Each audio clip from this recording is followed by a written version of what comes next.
Next is about Hydromonas. It is also known as hydrogen bacteria. This type of bacteria converts hydrogen into water. Example, Bacillus panthotrophus hydrogenomonas, in which two hydrogen molecule plus an oxygen, they give to two water molecules and 55 kilocalorie of energy are released. In the case of the 4-hydrogen, which combines with carbon dioxide, it also releases two water molecules plus it releases extra compounds such as methane plus energy. Next is Pheromonas or iron bacteria. This type of bacteria inhabit water and they obtain energy by oxidation of ferrous compounds into ferric forms. For example, Thiobacillus ferrooxidans, Ferrobacillus and Leptothrix are the organisms which oxidize the ferrous compounds into ferric forms. Next is Methanomonas, which is also known as methane bacteria. This type of bacteria get their energy by oxidation of methane, which converts methane to water and carbon dioxide. Next is about Nitrosomonas or nitrifying bacteria. This type of bacteria get their energy by oxidation of ammonia and nitrogen compounds into nitrates. So first of all, oxidation of ammonia, then nitrogen compounds converted to nitrates. Nitrosomonas oxidizes ammonia to nitrates. Ammonia which plus half oxygen which gives water plus HNO2 plus energy. This Nitrobacter also converts nitrite to nitrates. For example, nitrogen dioxide plus half oxygen which gives nitrite. What happens in this condition? That is, Nitrobacter converts nitrite to nitrate, whereas Nitrosomonas oxidizes ammonia to nitrate. So that's the difference. Next is about carbon bacteria. This type of bacteria oxidize carbon monoxide into carbon dioxide. For example, Bacillus oligocarpophilus, Oligotropha carboxydovorans. In this reaction, two molecules of carbon monoxide reacts with oxygen to give 2 molecules of carbon dioxide plus energy. Next is about heterotrophic bacteria. So we have already discussed phototrophic bacteria. Now coming is heterotrophic. This heterotrophic bacteria, they may obtain their ready-made food from the organic substances, living or dead. So they doesn't prepare, they depend upon either the organic substances or the living or dead. Most of the pathogenic bacteria of the human beings or other plants and animals are heterotrophs. Some heterotrophs have simple nutritional requirement, while some of them have large amount of vitamin and other growth promoting substances. Such organisms are called fastidious heterotrophs. So what do you mean by fastidious? Means the requirement is more for the fastidious. Then heterotrophic bacteria are divided into 3 types. Photoheterotrophs. This bacteria utilize light energy but cannot use carbon dioxide as sole carbon source.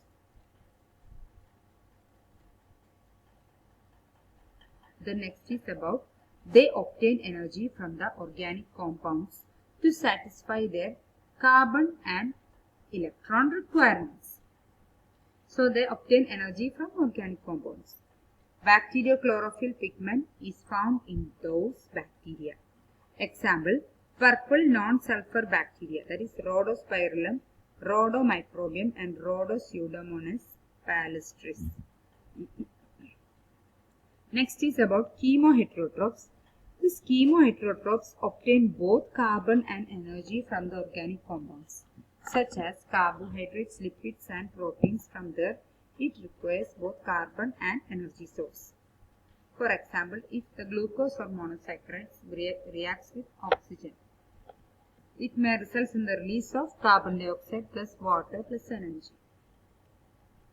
There are three main categories that differ in how the chemoheterotrophs obtain their organic nutrients, either through saprophytic bacteria or parasitic bacteria or symbiotic bacteria. These are the three main categories.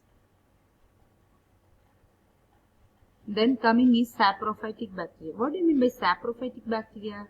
The bacteria which obtain their food from dead and decaying organic matter such as leaves, fruits, vegetables, meat, animal feces, leather, humus, etc. If it gets decayed, then the saprophytic bacteria will grow. The enzymes secreted to break down the complex compounds such as this bacteria secretes enzyme to digest the food and absorb it. So this type of bacteria secretes these enzymes to break down the complex compound such as carbohydrates and proteins into simpler compounds, and these are easily understood. Example: Bacillus mycoides, Bacillus ramosus, and Azotobacter. These are the three examples of saprophytic bacteria. Next is parasitic bacteria, which means this bacteria obtain their nutrition from the tissue of the host on which they grow, and they may be either harmless or sometimes they may cause serious disease. And the parasitic bacteria which cause various diseases in plants and animals are known as pathogens.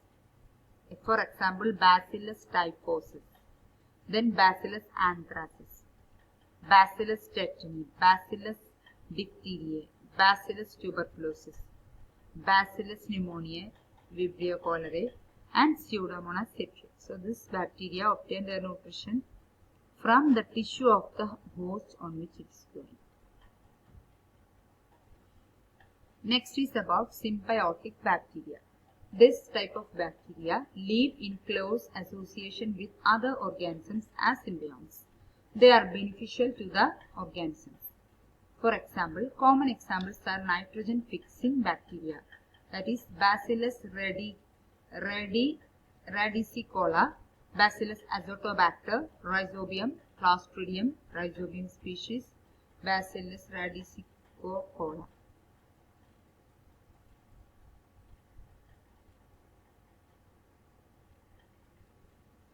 So these are the examples for symbiotic bacteria, that is Bacillus radicicola,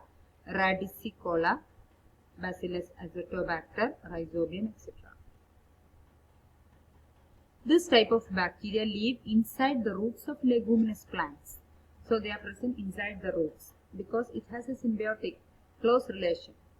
This type of bacteria fix free atmospheric nitrogen into nitrogenous compounds, and that nitrogenous compounds are utilized by the plants.